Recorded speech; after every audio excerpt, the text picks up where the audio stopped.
Welcome. This is Radio Pras.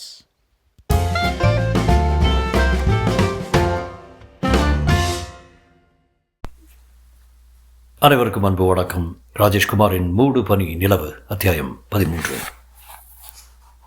சௌமியாவின் my தீட்டிய விழிகள் சற்றே வியப்பில் விரிந்து யமுனாவின் மேல் திகைப்பாய் நினைத்தது. அண்ணி, வெளியே போக போகிறீங்களா? ஆமாம். எதுக்கு? யாரையாவது பார்க்கணுமா? யாரையும் பார்க்குறதுக்காக கிடையாது. பின்ன கோயிலுக்கு போகணும். கோயிலுக்கா? எந்த கோயிலுக்கு? பக்கத்து தெருவில் இருக்கிற பஞ்சமுக ஆஞ்சநேயர் கோயிலுக்கு தான். சௌமியா தன் தோள்களை அழகாக ஜர்க் செய்து விட்டு சிரித்தார். பக்கத்து தெருவில் இருக்கிற கோயிலுக்கு தானே? சாயந்தரம் அண்ணன் ஆஃபீஸ்லேருந்து வந்ததும் 2 பேருமே சேர்ந்து போயிட்டு வாங்க. உடம்பு சரியில்லாத இந்த நேரத்தில் நீங்கள் மட்டும் ஏன் தனியாக போகணும்? யமுனா சௌமியாவின் தோளில் கை வைத்தாள். தப்பாக நினச்சிக்காதே சௌமியா, நான் இப்போ கோயிலுக்கு போகிறது என்னோட தனிப்பட்ட ஒரு வேண்டுதலுக்காக. சௌமியாவின் விழிகள் இன்னமும் 1 மில்லிமீட்டர் பரப்புக்கு விரிந்தது. தனிப்பட்ட வேண்டுதலா? இந்த வீட்டில் என்ன ஒரு நல்ல காரியம் நடந்தாலும் உடனடியாக நான் ஆஞ்சநேயர் கோயிலுக்கு போய் வெண்ணெய் சாத்துப்படி பண்ணுறது வழக்கம். உனக்கு கல்யாணம் நிச்சயமான அன்றைக்கி யாருக்கு தெரியாமல் ஆஞ்சநேயர் கோவிலுக்கு போய் வெண்ணெய் சாத்துப்படி பண்ணிட்டு வந்தேன். இன்றைக்கி நான் உண்டாயிருக்கிற நல்ல விஷயம் எல்லாருக்கும் சந்தோஷத்தை கொடுத்துருக்கு. அந்த சந்தோஷத்தை கொடுத்த கடவுளுக்கு நான் நன்றி செலுத்த வேண்டாமா? அத்தையும் மாமாவும் இருக்கும்போதே பர்மிஷன் கேட்கலாம்னு நினச்சேன். ஆனால் அவங்க கண்டிப்பாக ஒத்துக்க மாட்டாங்க. இப்போ அவங்க வீட்டில் இல்லை. நான் போயிட்டு வந்துட்டுமா? என்ன அண்ணி இது?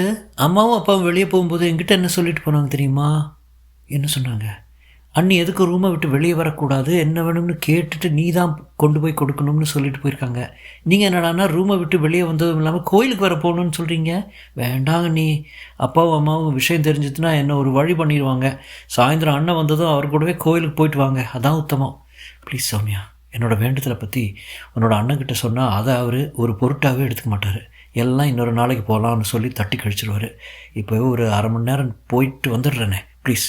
என் உடம்புக்கு ஒன்றும் இல்லை, கொஞ்சம் நேரம் படுத்து ரெஸ்ட் எடுத்ததுனால எல்லாம் சரியாயிடுச்சு. சௌமியா சில வினாடிகள் யோசித்து விட்டு நிமிர்ந்தாள். அண்ணி, நீங்கள் இப்போ கோயிலுக்கு போகணும் அவ்வளோதானே?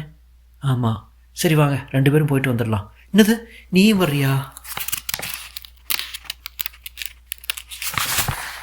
ஆமாம். வேண்டாம். ஏன் நானும் உங்கள் கூட கோயிலுக்கு வந்தேன் என்ன? கல்யாணம் நிச்சயமான பிறகு நீ வெளியே வர்றது சரியில்லை. மாப்பிள்ளை வீட்டுக்காரங்க யாராவது பார்த்துட்டா அது ஒரு பேச்சுக்கு இடம் கொடுத்த மாதிரி ஆயிரும். நான் மட்டும் போயிட்டு சீக்கிரமாக வந்துடுறேன். நான் கோயிலுக்கு போகிறது வீட்டு வேலைக்காரி கூட தெரிய வேண்டாம். சௌமியாவின் நெற்றி லேசாய் வியர்வை மினுமித்தது. எனக்கு பயமாக இருக்கு. நீ என்ன பயம்? வெளியே போயிருக்கிற அப்பாவும் அம்மாவும் திடீர்னு வந்துட்டா? அவங்க கல்யாண அழைப்புக்காக போயிருக்காங்க.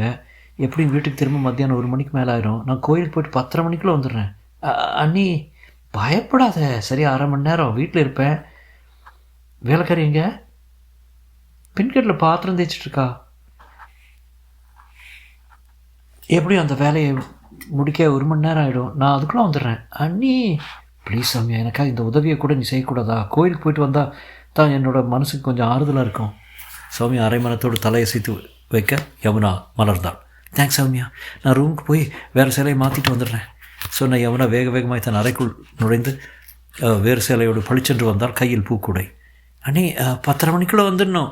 கவலைப்படாத, அதுக்கு முன்னாடியே நான் இங்கே இருப்பேன் சொல்லிவிட்டு யமுனா விடுவிடு என்று நடக்க ஆரம்பித்த வினாடி ஹாலின் மூலையில் இடம் பிடித்திருந்த டெலிஃபோன் தன் தொண்டையை கனைக்க ஆரம்பித்தது. யமுனா கண்ணை காட்ட சௌமியா ரிசீவரை எடுத்தாள். மெல்ல குரல் கொடுத்தாள். ஹலோ. யார்? சௌமியாவா? மறுமுனையில் அகில் குரல் கேட்க சௌமியா கலவரமானாள். ஆமாண்ணா. ஏன்னா ஒரு குரல் ஒரு மாதிரி இருக்கு. தூங்கிட்டு பேசுகிறியா? இல்லைண்ணா, டிவி பார்த்துட்டு இருந்தேன். சரி, அண்ணிக்கிட்ட ஃபோனை கொடு. அண்ணியா? பலாப்பழத்தில் ஒட்டின கொண்ட தினசில் குரல் தொண்டையிலே ஒட்டிக்கொள்ள ரிசீவரின் வாயை இடது கைவிரலால் பொத்திக்கொண்டு யமுனாவிடம் கிசுகிசுத்தாள். அண்ணி லைனில் அண்ணன், நான் என்ன சொல்லட்டும்? உங்களை பேச சொல்கிறாரு. கொண்டா. யமுனா ரிசீவரை தன் காதுக்குள் கொடுத்தாள். ஹலோ, நான் தாங்க. யமுனா, என்ன பண்ணிகிட்ருக்க? சௌமியோடு உட்காந்து டிவி பார்த்துட்ருக்கேன். அவளுக்கு என்னாச்சு? ஃபோனில் அவள் சரியாகவே பேசலையே. அண்ணிக்கிட்ட ஃபோனை கொடுன்னு சொன்னால் அண்ணியா ஏதோ திகில் அடித்த மாதிரி பேசுகிறான். டிவி பார்த்துட்டு இருக்கும்போதே கொஞ்சம் அசந்து தூங்கிட்டா போல இருக்கு. தூக்க கலக்கம் தெரியாமல் பேசினா அப்படி தான் இருக்கும். சரியான தூங்கு போச்சு. கட்டிக்க போகிற மாப்பிள்ளை ரொம்பவும் பாவம். சரி, இப்போ எதுக்காக ஃபோன் பண்ணியிருக்கீங்க? சும்மா தான். சும்மாவா? ஆஃபீஸில் வேலை எதுவும் கிடையாதா? மற்றவங்க வேலை பார்க்கட்டுமே, எனக்கு இன்றைக்கி வேலை பார்க்கவே பிடிக்கல. ஏன்? நீ எனக்கு கொடுத்த அப்பா ப்ரமோஷன் தான். நினச்சி பார்க்கும்போதே ஹார்ட்டுக்குள்ளே ஒரு ஐஸ் துண்ணை முழக்கிட்டு போகிற மாதிரி இருக்குது. இதை ஆஃபீஸ் நேரத்தில் ஃபோன் பண்ணி சொல்லணுமா? அந்த சௌமியா தூங்கு மூஞ்சி பக்கத்தில் இருக்காளா? தூங்குறதுக்கு அவர் ரூமுக்கு போயிட்டாளா? என்ன விஷயம் சொல்லுங்கள். உனக்கு ஏதாவது ப்ரெசன்ட் பண்ணலான் இருக்கேன். என்ன வேணும் சொல்லு. நெருக்கமாக கட்டின ஒரு முழம் முல்லைப்பூ. கொஞ்சம் காஸ்ட்லி அதை கேட்கக்கூடாதா? ஒரு பொண்ணுக்கு இதை விட காஸ்ட்லி வேறு ஐட்டம் கிடையாது. பூ மட்டும் வாங்கிட்டு வாங்க போதும். என்ன யமுனா, எங்கேயாவது வெளியே கிளம்பி போக போறியா? இல்லையா, ஏன் அப்படி கேட்குறீங்க? இல்லை, எப்போவுமே ஃபோன் எடுத்தால் கொஞ்சம் நிதானமாக பேசுவேன். இன்றைக்கி பேச்சில் ஏதோ அவசரம். வெளியே புறப்பட்டு போகும்போது ஃபோன் வந்துட்டால் நாம் எப்படி பேசுவோமோ அப்படியே இருக்கு உன்னோட பேச்சு. உடம்பு கொஞ்சம் அசதியாக இருக்குது, அவ்வளோதான். சரி, போய் ரெஸ்ட் எடு. முடிஞ்சால் நான் லீவ் போட்டுட்டு மத்தியானம் வீட்டுக்கு வந்துடுறேன். வீணா இதுக்கு லீவு? யமுனா கேட்டுக்கொண்டு இருக்கும்போதே மறுமுனையில் ரிசீவர் கவிழ்ந்து கொள்ளும் சத்தம் கேட்டது. யமுனா ரிசீவரை வைத்துவிட்டு முகத்தில் அரும்பியிருந்த வியர்வை துளிகளை சேலை தலைப்பால் ஒற்றிக்கொண்டே சௌமியாவை பார்த்தாள். அவள் அவஸ்தையாய் புன்னகைத்தாள். அண்ணி, எனக்கு பயமாக இருக்குது. பயப்படாத, நான் கிளம்பட்டுமா? நீங்கள் கோயிலுக்கு புறப்பட்டு போனதும் அம்மாவும் அப்பாவை ஃபோன் பண்ணி உங்களை கேட்டால் நான் என்ன பதிலாக சொல்கிறது? அண்ணி தூங்கிட்டு இருக்கேன்னு சொல்லு. லேட் பண்ணிடாதீங்க அண்ணி, 10:30 வந்துடுங்க. யமுனா தலையாட்டி விட்டு பூக்கூடையோடு வேக வேகமாக வாசலை நோக்கி போனாள். சௌமியா கலவரமாக பார்த்து கொண்டு நின்றாள்.